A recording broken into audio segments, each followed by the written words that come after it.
And if you're trying to approach using influencers for your audience, make sure that their actual brand aligns with your brand. Yes. You don't want to have some smoothie on your shit when that's not who you are. Yeah, or some brawly like luchador who's trying to get balayage. It just doesn't work well. Doesn't make sense. Imagine that shit. Like, Makes no sense. and they're wearing a mask, so you're never going to see their hair because it's a luchador. With Exactly. A mask. Yeah. There you go.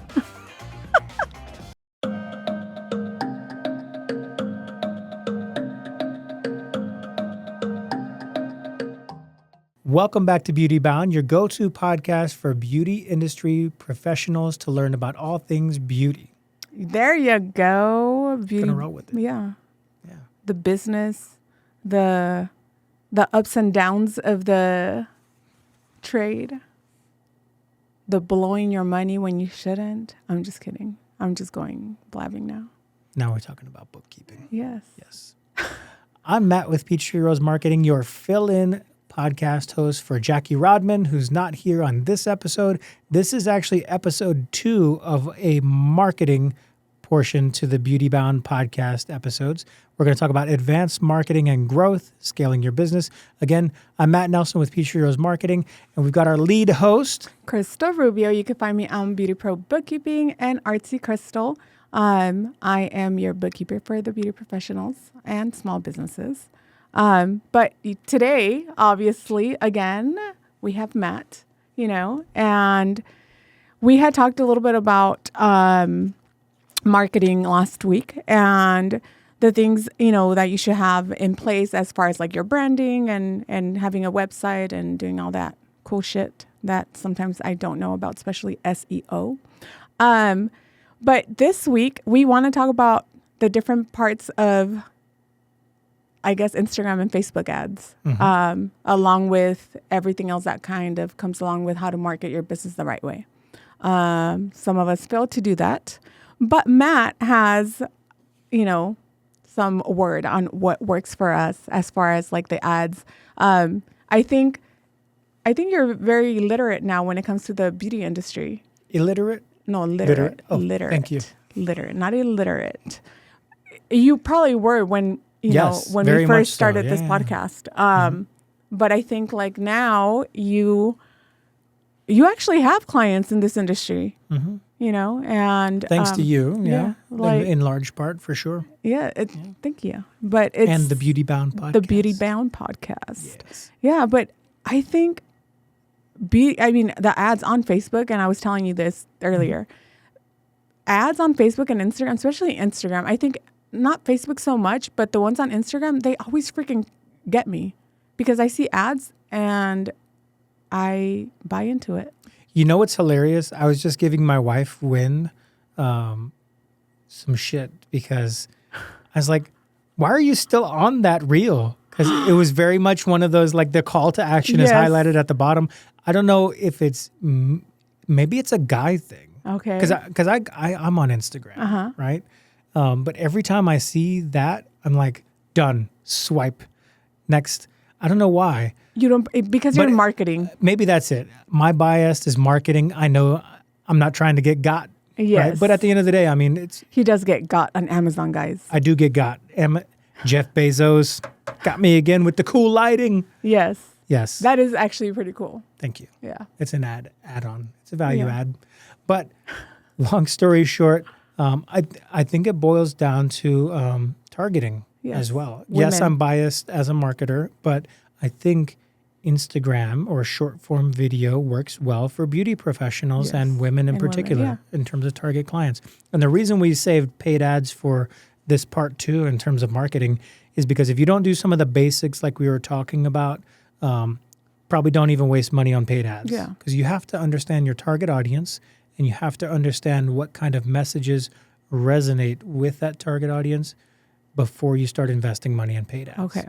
Yeah. And I think a lot of the time, I think when I first started, I have ran ads on maybe not the Beauty Pro, on so I have another business that I don't talk about a lot.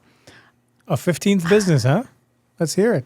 So I have Alyssa Leilani Creations where I make t-shirts, I make buttons for companies, and There see it now is. I'm like, but I have my fucking hair. I have ran ads on there before to get traction, onto videos, or before I would do, which I didn't do this past year, but the Christmas, I would do like a Grinch, and then in the middle of the belly, it was like a bunch of candy, or like the kisses, the Hershey Kisses, and I would sell those. I sold the fuck out of them on Marketplace.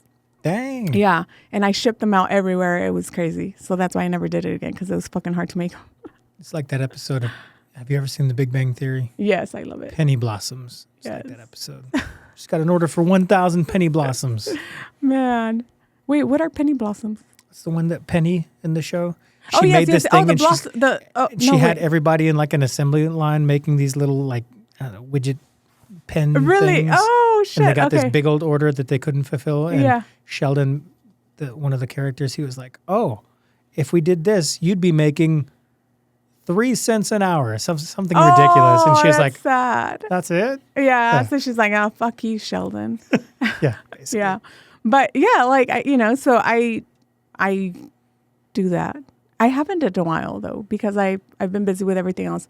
But I've run ads on there, and it does help. I also ran ads on Facebook, and that's what got me so many fucking orders from like other states. And I had an assembly line. I had my kids helping me because I couldn't do shit on my own. So I stopped. I didn't even offer it this past year because that shit would have been hard. But I think as beauty professionals, do you have to like, I think especially local, how do you even do it to just make it local? Do you have to do like a target audience type thing on ads when it comes to Instagram and Facebook? So my personal recommendation, and we talked about it a little bit on the part one of this marketing episode. My personal recommendation for your social media content is if you can localize it by talking about something that's localized, even if you're saying the city that you're in, that's part one of that. Okay. And the content itself is localized at that point. But also, there's ways in Instagram or Facebook or wherever to actually, in terms of the logistics, say, yes, I'm targeting this city or this specific zip code or this specific, region. You can do it that way as well. But your social media content that's not a paid ad is basically your exploration of what's working well. The more reach that you're getting on a particular piece of content, think about what you put into that content, what your layup was. Oh shit! I thought I didn't press record. I'm Dang, sorry. Imagine. I fucking panicked so hard right now. I was Gold, missed. Yes, but no, it's recording, guys. But you have the volume all the. No, I'm just kidding. Imagine, that would suck. It's happened. I know. Not on your podcast, luckily. Yeah. The Beauty Bound podcast. Oh man. Anyways, Sorry, I panicked. see, your social media, as you're posting it, you should be testing and you should be figuring out what type of content is working well with your audience or what's building new audiences, what's getting your most watch time if you're talking about short form video. And then off of that, if you're seeing that a particular type of content works really well, you can use that same content and simply add in a call to action or what you're asking for somebody to do at the end or somewhere throughout the video, or you can localize the content afterwards. Okay.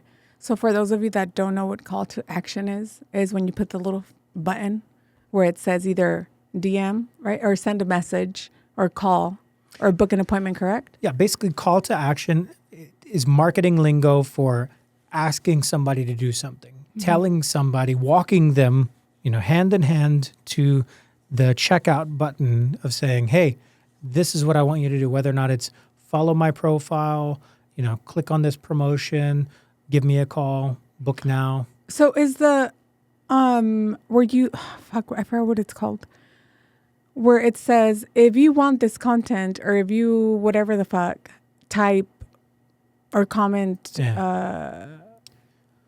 Put podcast format in the comments. And then you get, they send a DM, whatever.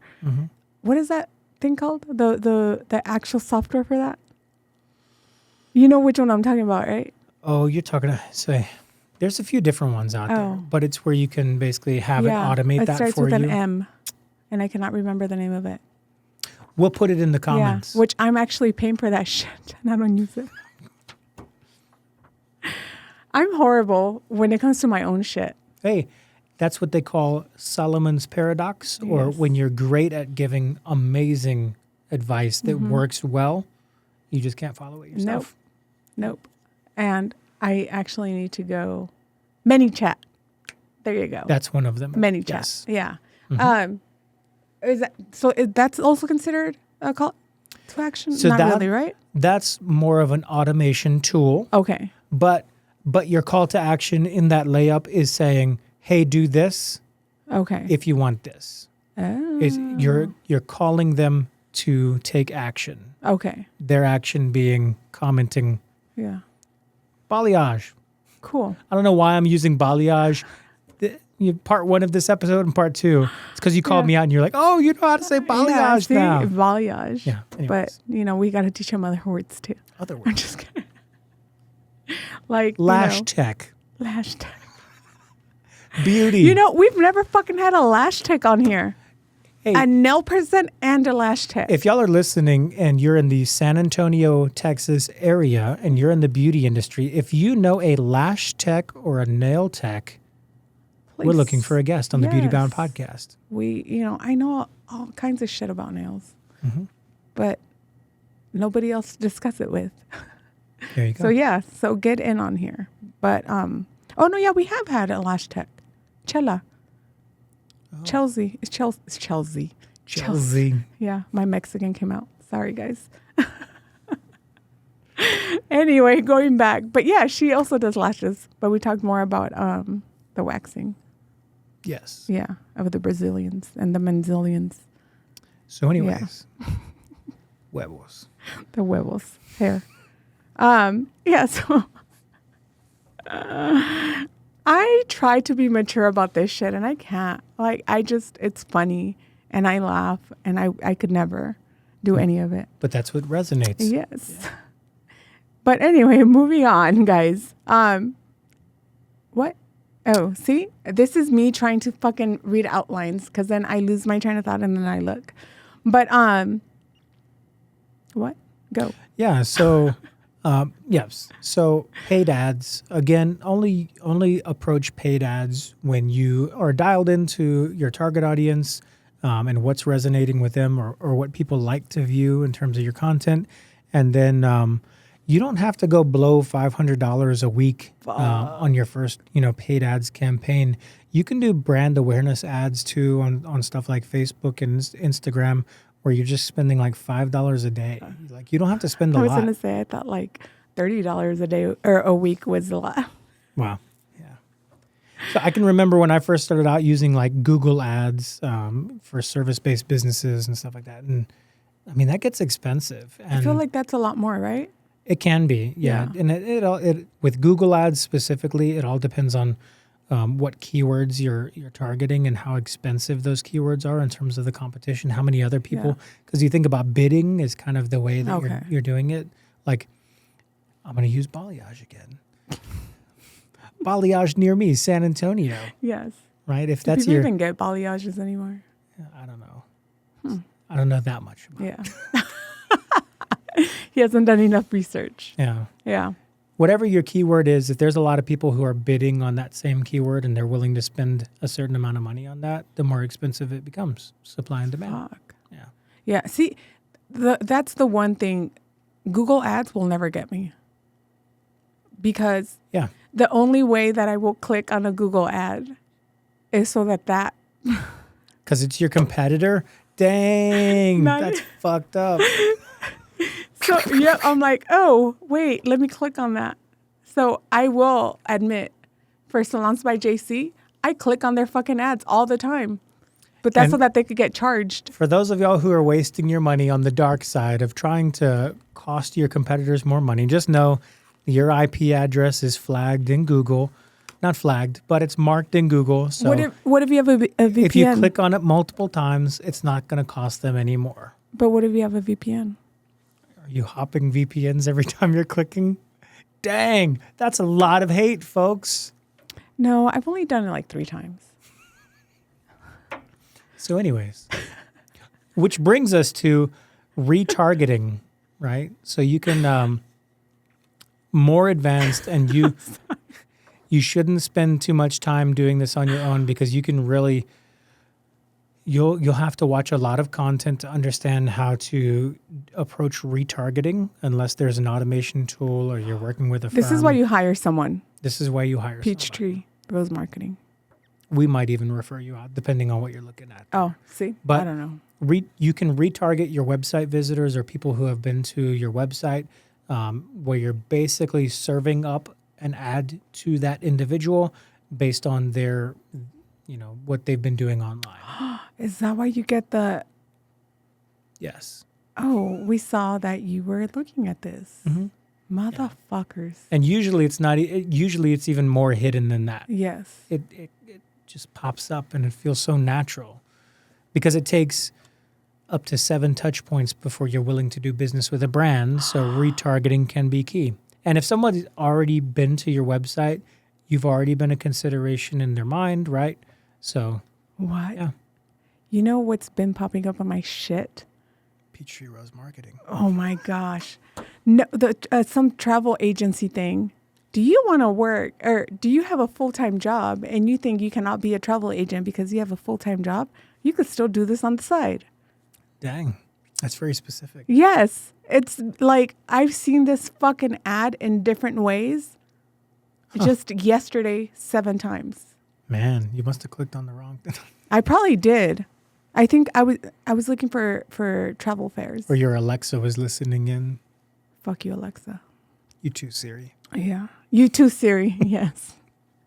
Oh my gosh. So some other things that we wanted to highlight with your content marketing, user-generated content.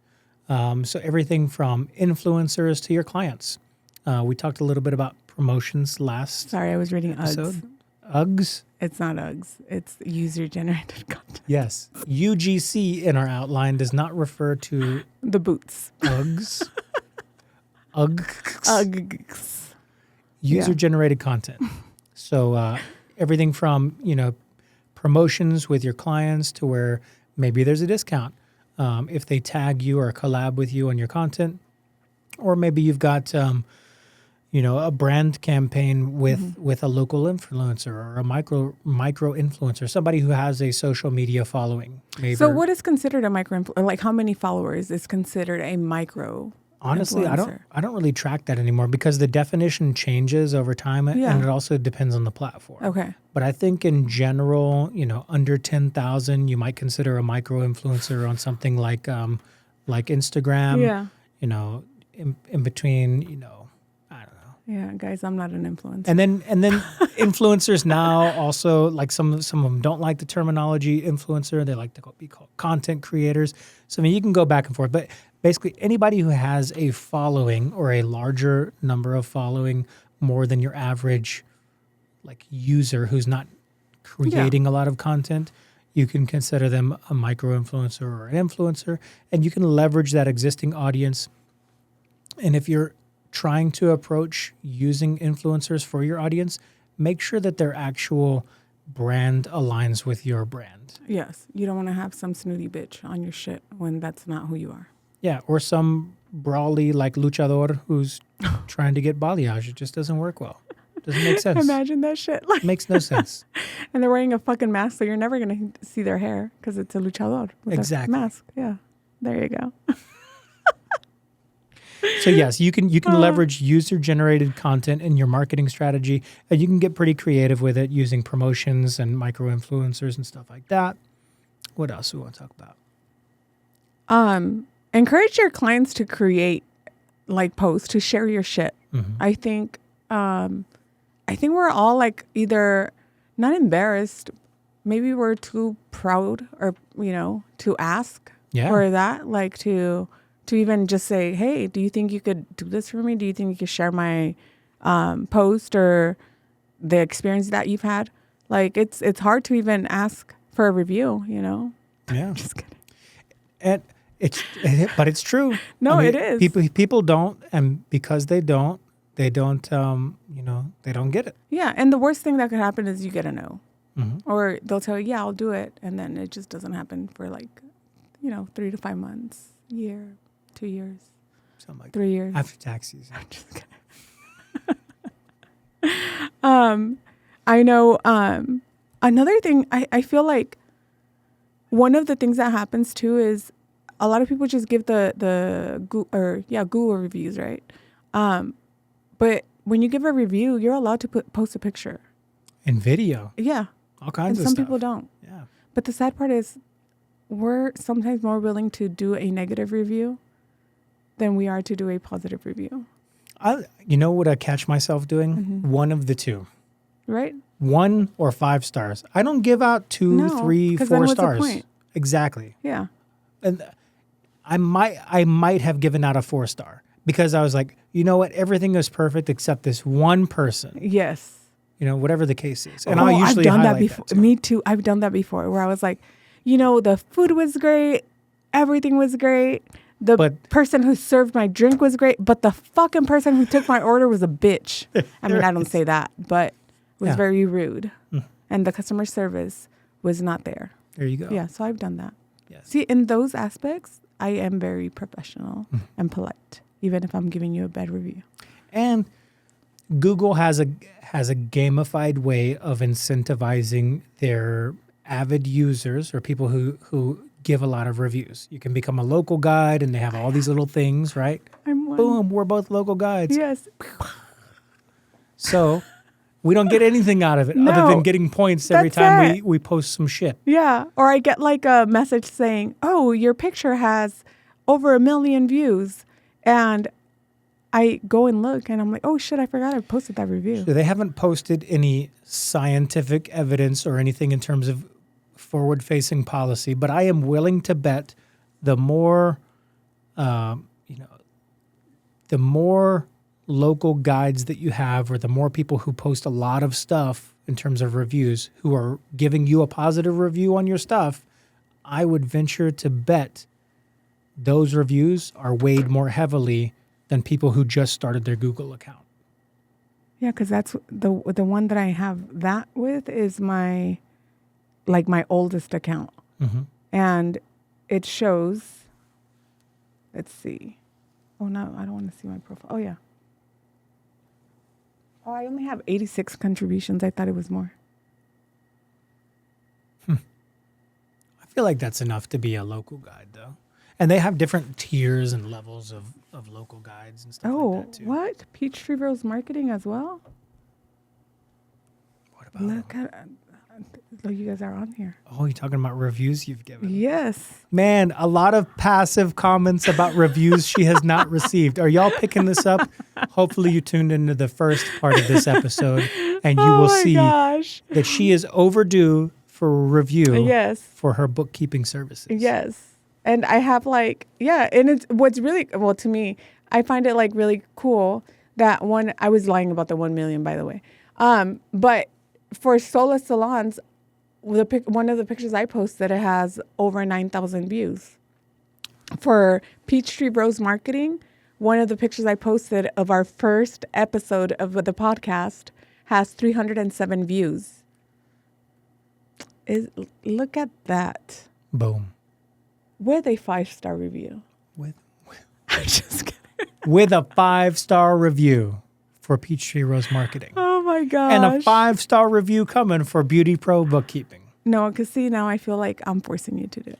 No. No, I'm just You're just passively making the ask, which is what we want to resonate with you. Yes. That you have to ask. Oh, even Jackie wrote a review. Mm-hmm. Wow. That was it. That was the day of the consultation. That's cool. Yeah. Oh, which brings us to, and again, encourage your clients to share their experiences. Yes. Right? And if you tuned into part 1 of this, we talked about when you're starting out, right? And now this is the advanced marketing stuff. Yes. But as you're encouraging them to share their experiences, that's a big part of it. Yeah. And I think, where was I? Fucking listening. Squirrel. Squirrel. Guys, ADHD. I forgot what I was going to say. You can do ambassador programs. No, for I was repeat there was referrals. something I had to say about the experience one, but I completely forgot. So moving on to memberships. Do you do them? Do you have a membership? Yeah. We have different Oh memberships. yeah, no shit. I'm signed up for one. Yeah. I was like, yes, indeed, Crystal. I do the books. Crystal. Crystal. That's what fucking ChatGPT called me. Yeah. Crystal. Yes, It's she either- did. Yeah, she did. Because she's a girl on my side. So I don't know if that's everybody's ChatGPT. But no, I think even like, so hairstylist, I know some that do like the shampoo and blowouts, like the monthly membership. I know a massage therapist who does their monthly membership as well. Then I don't know, as a nail tech, do they do one? I've never heard. So because we've question. never had a nail tech on here. So, you know, if you want to. If you know a nail technician or you subscribe Yes. to a nail technician, post it in the comments. Yes. Estheticians do it as well because they do like a facial, like a monthly facial membership, and they have like 3 different tiers. So I think that's also something really good to have because one, you have passive income. Or at least Or not passive. recurring. Recurring. Monthly, There you go. monthly recurring revenue. Yes. MRR. Yes. There you go. See, Predictable. I should know that. Yeah. Predictable revenue or income streams coming in. Yes. And you know you don't have to hit your sales and marketing as hard, Yeah. which you still should, Yes. even in the high tide seasons. Yes. Because you never know when there's going to come a time that you're going to lose on some clients, and you always have to be either full schedule or wait list. And then when you start having a wait list, that's when you raise your prices. Absolutely. You need to be Yes. over subscribed Yes. to your services to be able to increase your prices. And when you have a subscription service, make sure you're billing automatically every month, because then people could drop off and you won't even know it, and then you lose income right there. Yeah. I think that's very important, not just on the marketing side, but also like the bookkeeping side. Don't just have a membership and then don't bill for it, because you forget about it. Well, in a way too, when you've automated your billing process when it comes to your subscriptions, it's also a form of keeping your brand top of mind. Like if there's anything that's going to resonate with somebody and remind them that they are your client, it's when it hits their wallet, Yeah. right? And it's on a regular basis, and it reminds them, oh, it's time for me to go get my hair done, ABC. whatever the case Yeah. is, Yeah. Or get my pictures taken, or get my nails done, or or get my massage. film that podcast. Yeah. Film that podcast. Exactly. I forget that it's a fucking membership. But that's, again, because I'm here all the time and it's automated. I don't even have to think about it. Because if I have to think about it, then it actually hurts my soul. True. For any kind of membership. There's a part, I think, too, when it comes to a monthly recurring revenue model as a client. I feel like if you're used to paying that, if you flip it, as the provider, you don't have to make the ask. The ask is done, when you start that relationship, Yes. and it feels transactional, and then it's automated, and then you just really get to focus on being the service provider. Yes. Or building that client relationship. Yeah, because then it's out of sight, out of mind. It's not weird. Yeah. Yeah. Because I think, Right. honestly, like for things that are not membership subscriptions, I don't even think about it because I already know it's in my budget. It's already accounted for. But if it's something that I know I need, but I'm just like, oh, like I have You'll to put it spend off. money. Yeah. Yeah. For a while. Maybe I just True. don't get it. Yeah. So our last one, and I think this one is very important for creating income, is the e-commerce store for retail products. I know that obviously as a podcast studio, that's not something you have, but you should probably think about something that you could. I have some ideas Merchandise. that we're going to be doing I'm on this year. merchandise. Oh, Yes, to increase customer lifetime value. yeah. See, that's cool.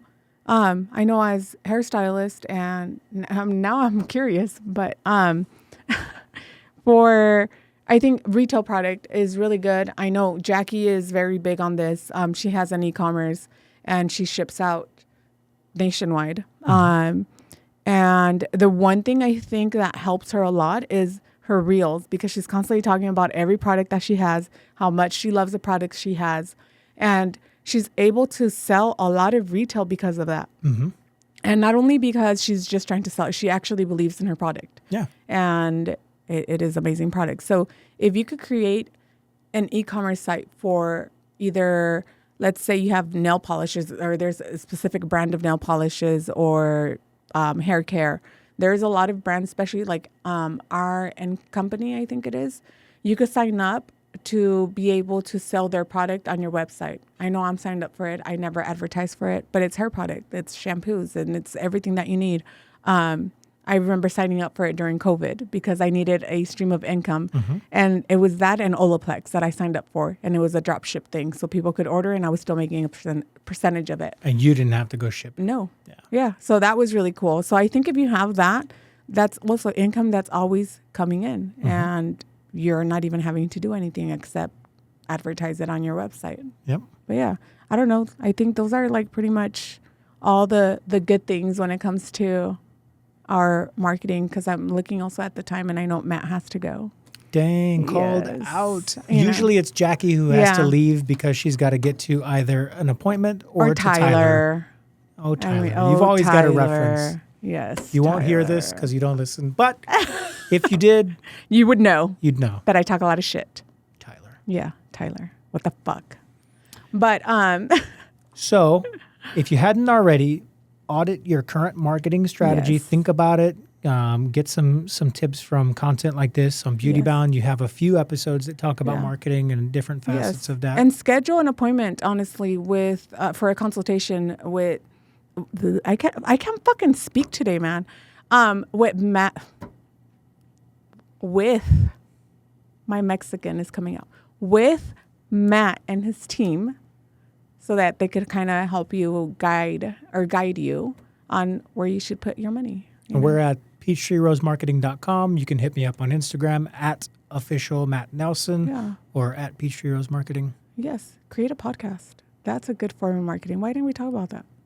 It is. Yeah. So marketing, podcasting is our flagship because I'm a firm believer that this is the easiest way to approach content marketing.